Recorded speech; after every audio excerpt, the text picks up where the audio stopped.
मुख्यमंत्री अल्पसंख्यक उद्यमी योजना का सिलेक्शन लिस्ट जारी कर दिया गया है। तो अब क्या करें? अगर आपका भी मुख्यमंत्री उद्यमी योजना या मुख्यमंत्री अल्पसंख्यक उद्यमी योजना के सिलेक्शन लिस्ट में आपका नाम आया है तो क्या करना चाहिए? सबसे पहले मैं आप लोगों को बधाई देना चाहता हूँ। Congratulation all of you. आपके पास सभी डॉक्यूमेंट्स अवेलेबल होंगे जो कि ऑनलाइन करते समय, अप्लाई करते समय दिया हुआ था। उसके साथ साथ आपको सबसे पहले उद्यम लाइसेंस बनवाना आवश्यक है। उद्यम लाइसेंस आप बनवा लें। अगर आपको नहीं पता है कि उद्यम लाइसेंस कैसे बनाएं तो मैं वीडियो के आई बटन में या डिस्क्रिप्शन लिस्ट में दे दूंगा। आप वहां से देख करके और उद्यम लाइसेंस, उद्यम सर्टिफिकेट अपना बना सकते हैं। उसके बाद आपको एक लीज एग्रीमेंट या रेंट एग्रीमेंट, हालांकि ज़्यादा करके डिमांड होती है लीज एग्रीमेंट का, जो कि 10 साल के लिए मांगा जाता है। अगर आपके खुद के नाम से कोई ज़मीन है जहां पे बिजनेस करना चाहते हैं तो लीज एग्रीमेंट बनाने की कोई आवश्यकता नहीं है। अगर आपके नाम से कोई भी ज़मीन नहीं है तो वैसी स्थिति में आप 10 साल के लिए लीज एग्रीमेंट अवश्य बनवा लें। लीज एग्रीमेंट कैसे बनाना है मैं उसका भी वीडियो डाल चुका हूं। आप आई बटन में दिए गए लिंक के द्वारा लीज एग्रीमेंट बनवा सकते हैं। उसके बाद से आपको जीएसटी बनवाना है, जीएसटी सर्टिफिकेट। जीएसटी सर्टिफिकेट कैसे बनाना है आपको मैं अपने चैनल पे वीडियो डाल दिया हूँ कि जीएसटी सर्टिफिकेट कैसे बनाएंगे। आप चाहें तो एक दिन में अपना जीएसटी सर्टिफिकेट बनवा सकते हैं और खुद से बना सकते हैं। जीएसटी कैसे बनाएं उसका भी वीडियो मैं आई बटन पे लिंक शेयर कर दूंगा। आप वहां से देख करके और जीएसटी खुद से भी बना सकते हैं। उसके बाद आप करेंट अकाउंट अपने बिजनेस के नाम से, यानी कि जब आप जीएसटी बनाते हैं तो उसमें ट्रेड का नाम जहाँ पे पूछा जाता है वहाँ पे आप अपने कंपनी का या दुकान का, फैक्ट्री का नाम डालेंगे। उद्यम लाइसेंस में भी आपको ट्रेड का नाम पूछा जाता है, वहाँ पे भी वहीं दुकान का नाम, फैक्ट्री का नाम डालेंगे। और यह 2 प्रूफ हो जाती है आपके फैक्ट्री के लाइसेंस का नाम। करेंट अकाउंट खुलवाने के लिए मेनली 5 डॉक्यूमेंट की रिक्वायरमेंट होती है। आपका passport size photo, PAN card, Aadhaar card और उद्यम लाइसेंस, उसके साथ जीएसटी सर्टिफिकेट। यह 5 कागजात लगते हैं किसी भी बैंक में आप जाते हैं करेंट अकाउंट ओपन करवाने के लिए। तो आपका 1 से 2 दिन 3 दिन में करेंट अकाउंट भी ओपन हो जाती है।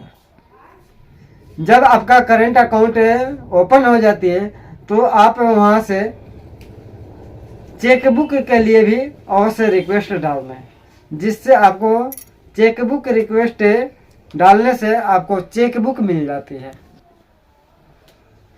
जिसका कैंसिल चेक भी जमा करना होता है। जब आपको यह सभी कागजात अवेलेबल हो जाती है तो ट्रेनिंग से पहले अपने उद्योग विभाग यानी जिला उद्योग केंद्र में डीआईसी ऑफिस में अपनी कागजात, सभी कागजात लेकर के अवश्य पहुँचें। कौन कौन से कागजात लेकर के जाने हैं?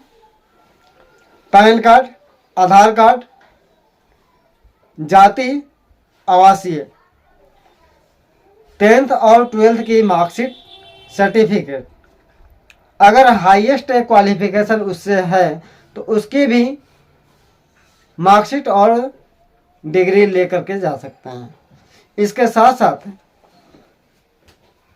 आपको उद्यम लाइसेंस की कॉपी, जीएसटी की कॉपी, करेंट अकाउंट की कॉपी, करेंट अकाउंट की कैंसिल चेकबुक, और साथ ही साथ जब आपने करेंट अकाउंट ओपन कराया है तो एक प्रोप्राइटर का स्टाम्प जरूर बनवाए होंगे। वह स्टाम्प लेकर के अवश्य जाएं। आपको कितने दिन में पैसा मिल जाएगा?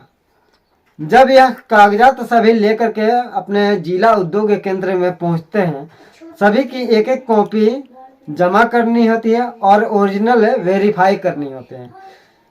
वेरीफाई होने के बाद आप वापस आ जाते हैं।